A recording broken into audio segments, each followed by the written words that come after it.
Before I say what I was prepared to say here,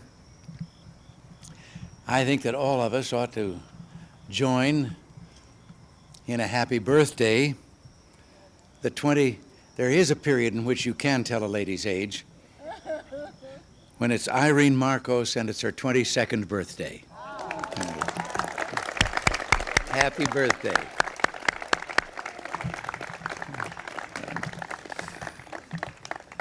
But tonight, we welcome old and good friends to the White House in a visit symbolic of the superb relationship between our two countries. It's a nostalgic occasion for us as well. Nancy and I often think of our 1969 visit to Manila when we first experienced that unexcelled Philippine hospitality as the guests of our guests here tonight. And the birthday girl was quite young and small at that time. Many things have changed in both countries since that time, but one thing remains constant: the basic nature of the Filipino-United States friendship. It remains solid. Both countries have worked hard over the years to maintain excellent cooperation in defense, foreign policy, refugee matters, economic assistance, and many other areas. And I pledge to you, President Marcos, that the United States will do its share to strengthen those ties in the 1930s, the 1980s. I've been doing a little reminiscing at the table, forgive me. That's my fault. Yes, 1930s was my first job. We value the friendship of the Republic of the Philippines for many reasons, Mr. President.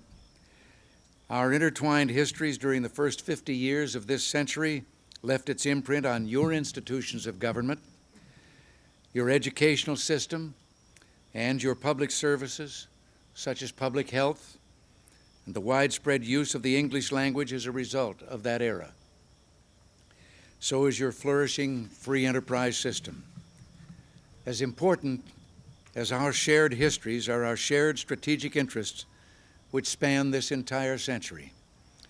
In World War II, Filipinos and Americans fought and died together.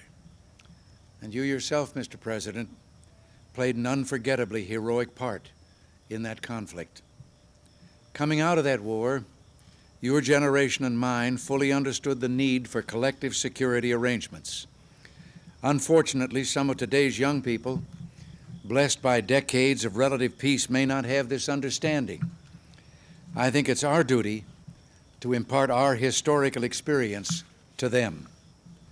Today, a strong defense alliance is a major factor in contributing to the security of the Philippines and to the maintenance of peace and security in Asia.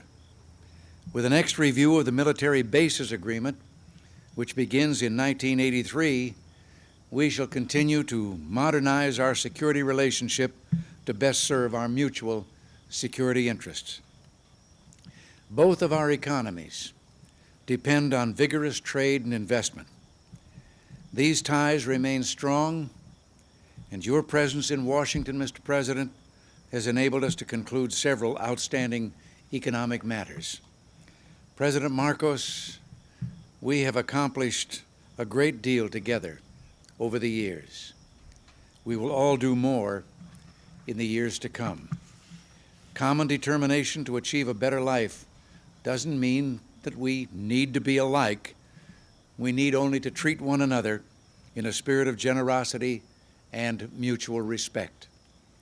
If we do that, our continuing commitment to one another, resting as it does on many years of close relations, will be solid now and for the future. Amen. So in that spirit, let me offer a toast to the President, Mrs. Marcos, and to the people of the Philippines, and to the mutual respect, the dedication to peace and security in the world, and the shared values which unite us.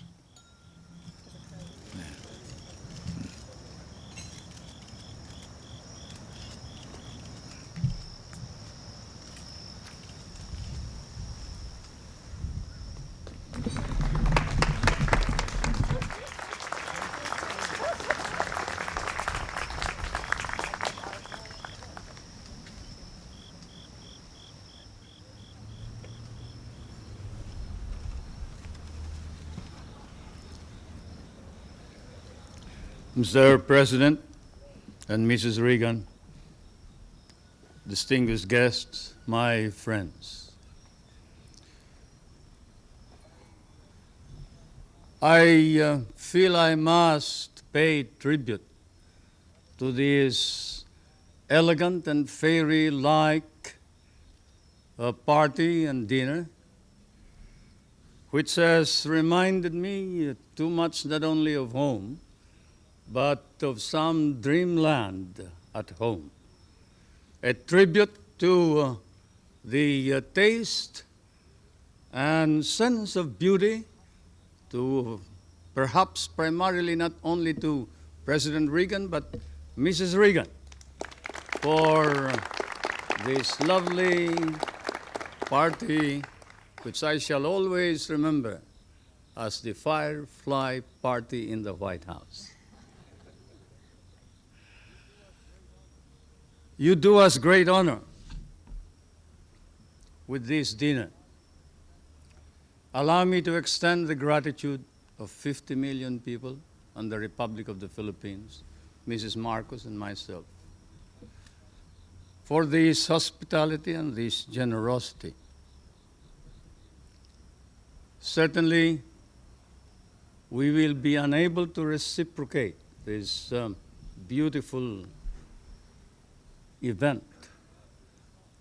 You even had the songs all prepared, including a Philippine song.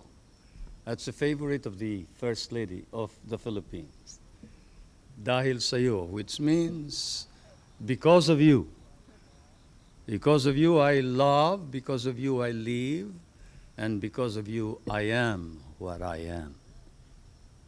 And then you had the other theme song, which was a favorite of both President Reagan and the other president. Understand? The theme song of Dr. Zhivago,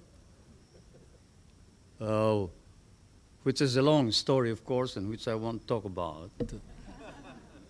It happens to be one of our theme songs because it was sung in one of what threatened to be a tragedy, but which did not. And that's why we remember it.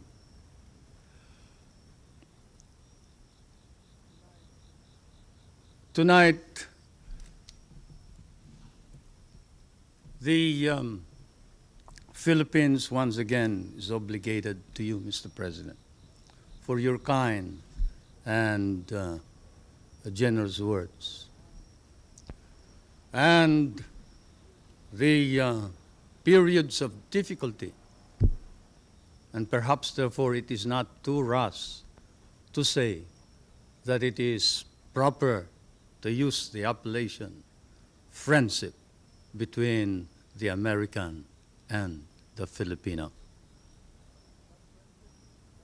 That friendship, that abiding friendship, we cherish and cherish deeply. And this is why, as I come and stand once again on American soil, Mr. President, I cannot but be candid. I would not be candid if I did not speak too of those misunderstandings and the adversities which we have faced together. For the world faces challenge and change. We are in a period of ferment. As one of your great writers has said, you have passed through a period of torment, an ordeal, perhaps of tragedy, as you experienced the assassination of some of your American leaders, constitutional crisis in the presidency, the trauma of Vietnam, and occasionally doubts about your own capability. Certainly, as we look around in Asia, the countries of that part of the world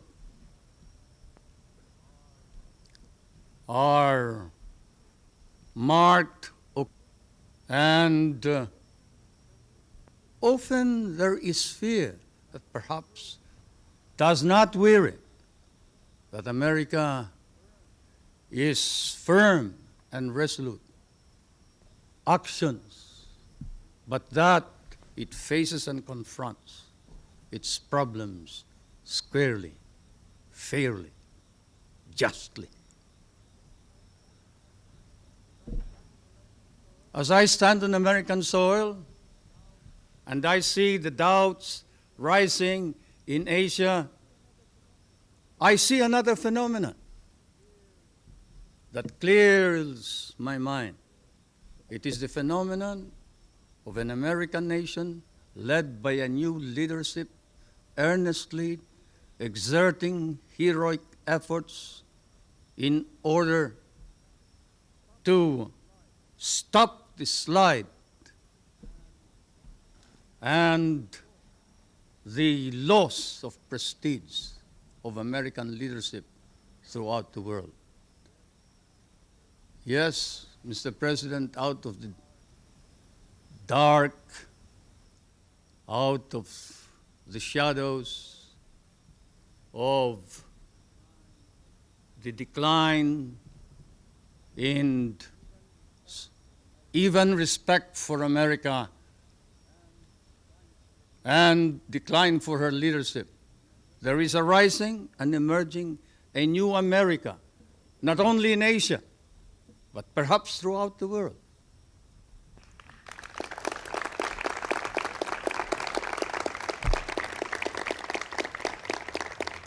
The stakes are high, Mr. President.